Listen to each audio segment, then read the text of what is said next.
Do you clean your watercolor palette? This is a question I came across on the Wet Canvas forum, and there are people who say they don't clean their palettes, but there are also people who say that they clean their palettes after each painting session. So let me know in the comment section which camp you belong to. Are you the neat and tidy camp, or do you belong to the I'm going to continue where I left off camp?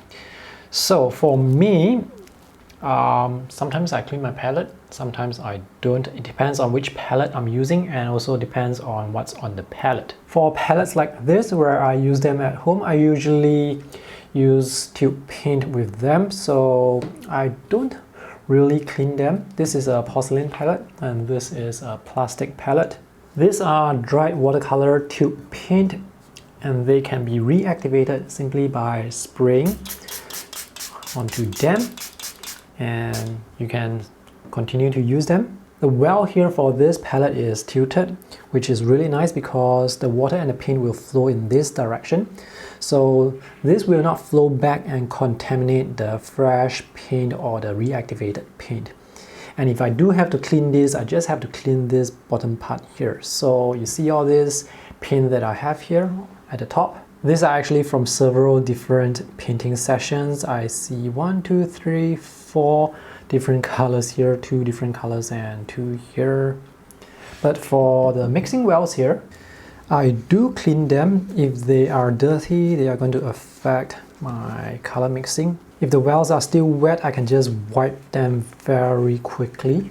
If you use staining paint or certain types of ink, such as India ink, sometimes the ink or the paint may actually stain the wells, and it will be very difficult to clean the wells thoroughly.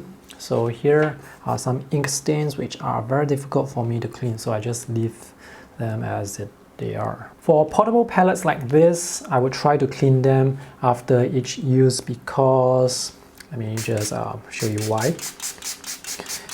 It's because the wells here, they are actually flat, so when you mix the paint, and usually when I use palettes like this, I will hold the palette like this and the paint will just flow around, and it will make the mixing area dirty. So again, it affects color mixing. That's why I clean them after each session.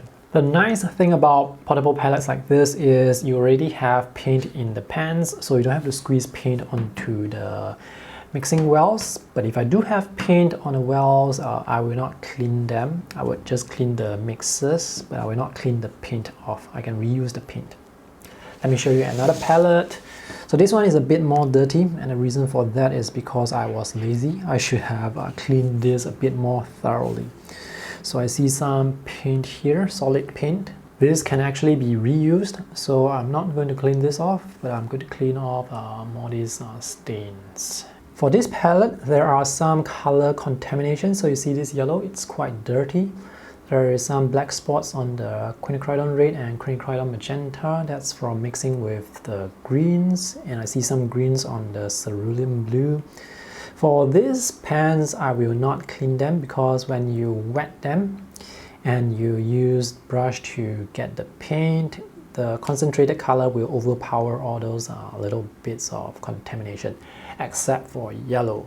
Yellow is a color that is very easy to dirty, so as much as possible I try to keep this color as clean as I can to avoid having to clean it later on. Alright, having said all that, I do prefer my palettes to be clean. So as much as possible, I will try to clean my palettes. Alright, let me know in the comment section below whether you clean your palettes or not. I would love to hear from you. So that's it for this video. Thanks for watching. See you guys in the next one. Bye!